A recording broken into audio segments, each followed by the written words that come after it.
Hi hello नमस्कार, स्वागत आहे तुमचं माझ्या यूट्यूब चॅनलवर आणि माझ्या नवीन एका व्हिडिओमध्ये। तर आज छान अशी एक रेसिपी घेऊन आलेली आहे दिवाळीची शंकरपाळ्यांची। तर खमंग खुसखुशीत अगदी तोंडात टाकल्यावर विरघळणारी अशी रेसिपी आहे बघा। खूप छान रेसिपी आहे, एकदा नक्की बघा आणि नक्की ट्राय करा।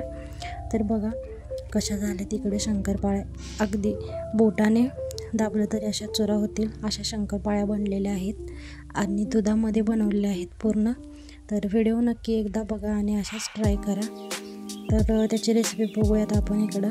तर गॅस चालू करायचा आहे, गॅसवरती एक पातेलं ठेवायचं आहे आणि त्यामध्ये आपल्याला 4 वाट्या साखर घालायची आहे। म्हणजेच मी 1 किलोच्या शंकरपाळ्या बनवत आहे, तर त्यासाठी ही वाटी आहे। अशा वाटीच्या मापाने 4 वाट्या साखर घ्यायची आहे इकडं। तर मी 4 वाट्या साखर घालून घेते बघा याच्यामध्ये।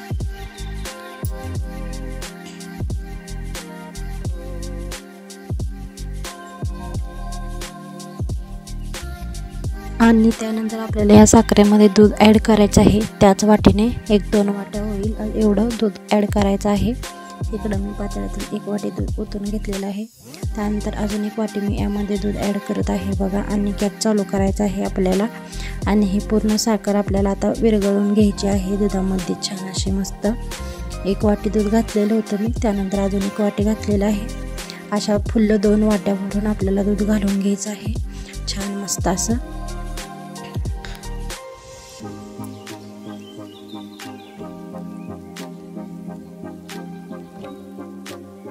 आणि त्यानंतर इकडं आपल्याला 1 किलो मैदा घ्यायचा आहे छान असा मस्त चाळून वगैरे। तर मी 1 किलो मैदा घेतलेला आहे इकडं आणि मस्त चाळून घेत आहे बघा इकडं।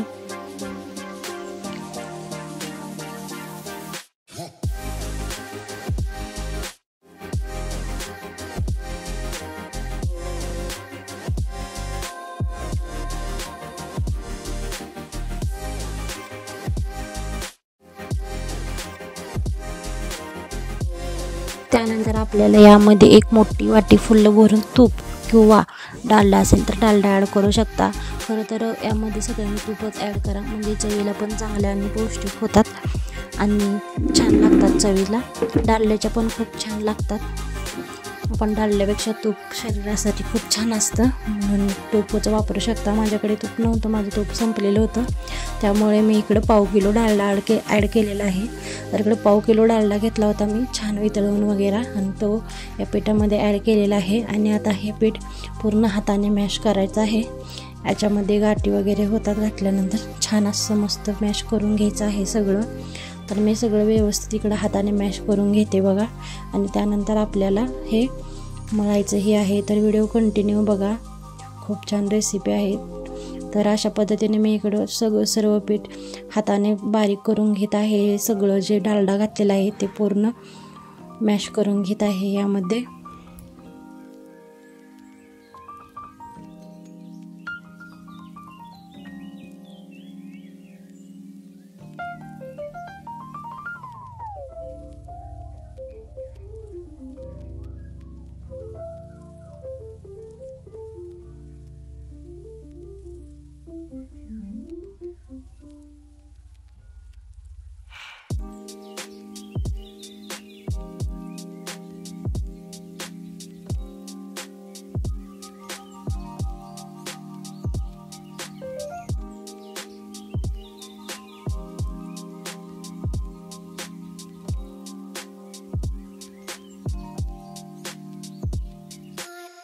तर फायनली हे सर्व मॅश करून झालेले आहे बघा। त्यानंतर हे दूध जे की आपण 4 वाट्या साखर घालून वितळवून घेतलेलं होतं आणि ते छान थंडही झालेलं होतं। आता या पिठामध्ये थोडं थोडं करून आपल्याला हे पीठ मळायचं आहे बघा। तर यामध्ये मी थोडं थोडं दूध ॲड करत हे पीठ मळून घेत आहे बघा छान असं मस्त।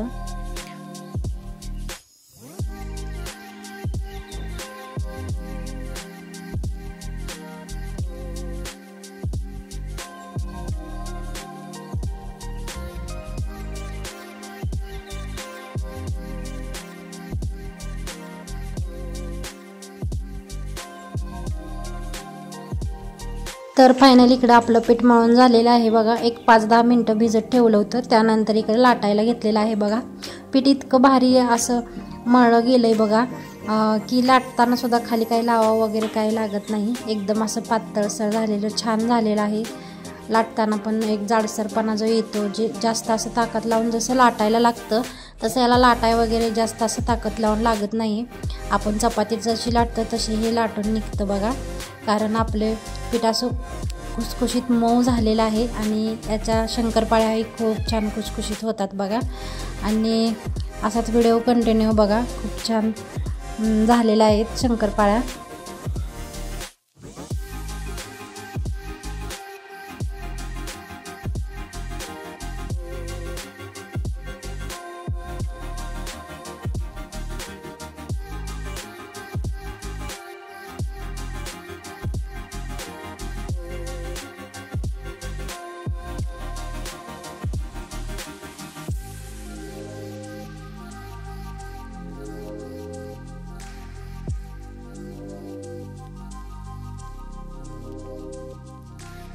बघा इकडं सगळं लाटून व्यवस्थित कट करून घेतलेलं आहे मी तिरकं असं छान.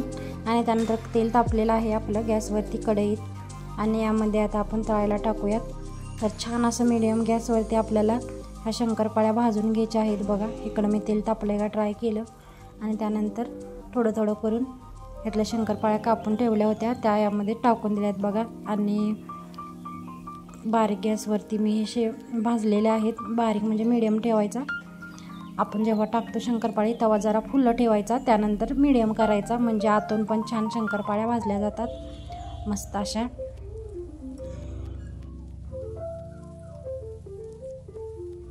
तर बघू शकता असं एक एक करून मी सगळ्या शंकरपाळ्या इकडं करून घेत आहे बघा. खूप छान अशा आपल्या शंकरपाळ्या. ही रेसिपी पण खूप भारी आहे. अशा पद्धतीने नक्की बनवून बघा. आणि व्हिडिओ आवडत असेल तर लाईक करा, शेअर करा आणि चॅनलला सबस्क्राईब नक्की करा. आणि अजून एक नवीन असाच व्हिडिओ घेऊन रेसिपीचा नंतर भेटू नवीन ब्लॉगमध्ये. तोपर्यंत बाय बाय. आणि त्या सर्वांना दिवाळीच्या हार्दिक शुभेच्छा.